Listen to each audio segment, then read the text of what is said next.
What happens when a dream is denied? What happens when talent meets injustice? For one young Black girl growing up in the segregated South, a closed door became the beginning of a revolution. She wanted to perform in the world's greatest concert halls. Instead, she became one of the most fearless voices in American history. Her music inspired generations. Her words challenged racism, and her courage transformed pain into power. This is the story of Nina Simone, the woman who refused to be silent.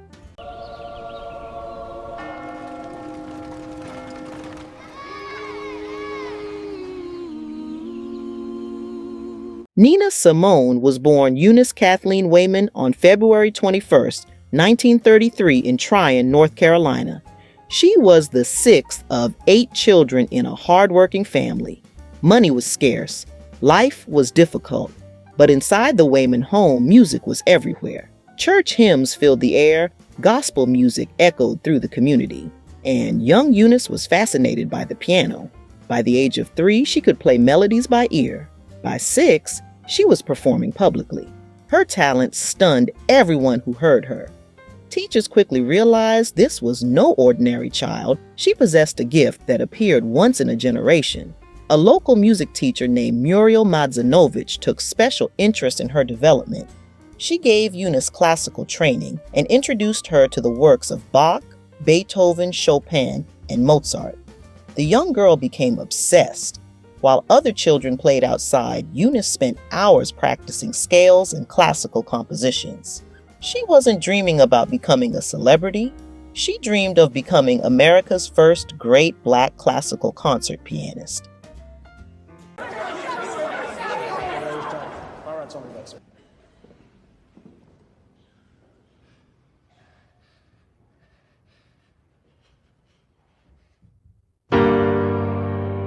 Then came a moment that would shape the rest of her life.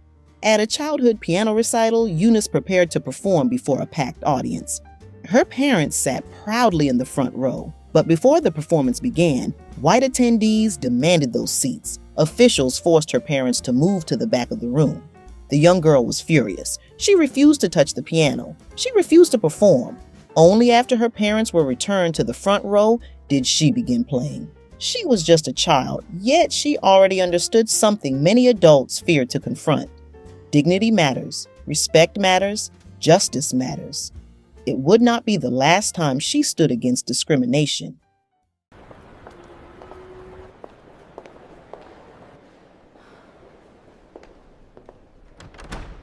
As she grew older, Eunice dedicated herself completely to music. She attended the Juilliard School in New York to prepare for her ultimate goal. Every lesson, every practice session, every sacrifice pointed toward one destination: the Curtis Institute of Music in Philadelphia, one of the most prestigious conservatories in America. She believed she was ready. She believed she had earned her place. Then the rejection letter arrived. She was not accepted. The decision devastated her. For years, Nina believed racial discrimination played a major role. Whether officially acknowledged or not, the rejection left a wound that never fully healed. The dream she had spent her entire childhood pursuing suddenly vanished. But life demanded survival. Bills needed to be paid. Rent was due. And so, she took a job performing in bars and nightclubs. There was one condition: she would have to sing. At first, she resisted. She wanted to be known as a pianist, not a singer. But eventually she agreed, and history changed forever. To avoid her religious mother's disapproval, she adopted a stage name. Nina came from a nickname meaning little girl. Simone was inspired by French actress Simone Signoret. Eunice Wayman disappeared. Nina Simone was born.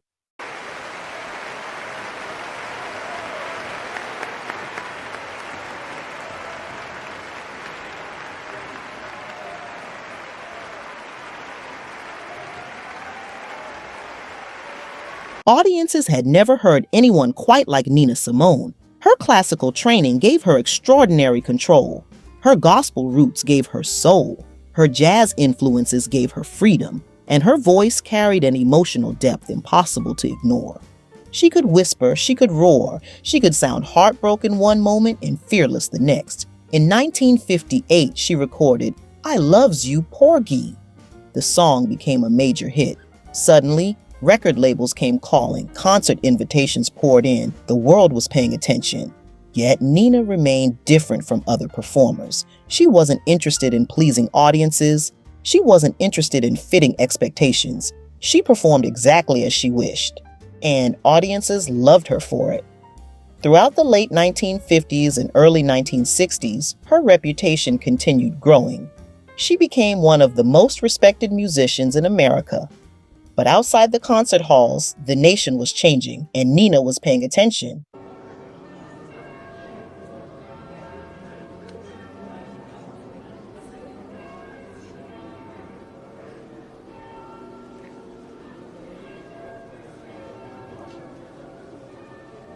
America in the 1960s was a nation divided. The civil rights movement was gaining momentum. Activists marched through the streets, students organized protests, communities demanded equality. But progress came with violence. Then came a series of tragedies that shook Nina Simone to her core. Civil rights leader Medgar Evers was assassinated. Only months later, a church bombing in Birmingham, Alabama, killed 4 young black girls. The images devastated her.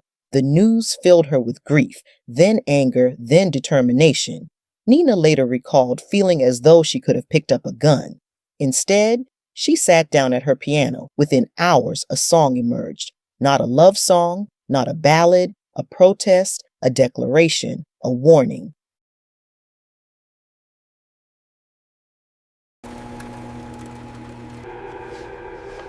We are not playing this record. It is too dangerous. The song was called Mississippi Goddamn. Its title alone shocked America. The lyrics were direct. The message was unmistakable. Nina was tired of waiting, tired of promises, tired of injustice.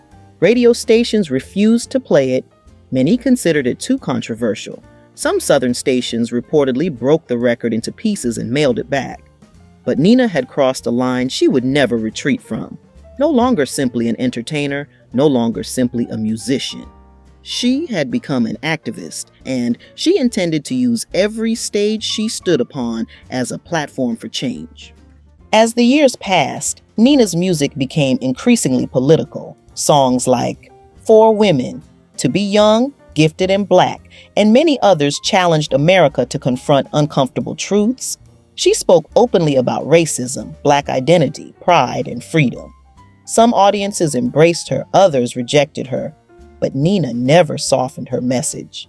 She believed artists had a responsibility to tell the truth, even when the truth made people uncomfortable, even when it threatened careers, even when it came at a personal cost.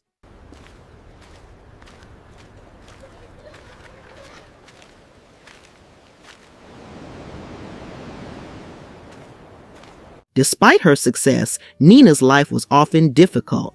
She struggled financially, she faced professional conflicts, and she carried emotional burdens that followed her for decades. Eventually, she spent much of her later life living outside the United States. She lived in places including Liberia, Switzerland, the Netherlands, and France. Though far from home, she never stopped performing, never stopped speaking, never stopped fighting through her music. She was a pianist, but she was more than a musician. She was a fighter, a truth teller, a woman who refused to shrink herself to make others comfortable. When the world told her to be quiet, she became louder. When injustice demanded silence, she answered with song. She transformed heartbreak into art, anger into action, music into a movement. This is Nina Simone, the artist, the activist, the revolutionary, the voice they could not silence. Nina Simone passed away in 2003, but her voice never disappeared. Today, her influence can be heard across every genre of music: jazz, soul, R&B, hip-hop, classical. Artists around the world continue drawing inspiration from her courage, her honesty, and her unwavering commitment to truth. Because Nina Simone proved something extraordinary. Music can entertain, but it can also educate. It can challenge power. It can inspire change. And it can remind the world that freedom is always worth fighting for. Nina Simone didn't just sing songs, she sang freedom, and decades later, the world is still listening.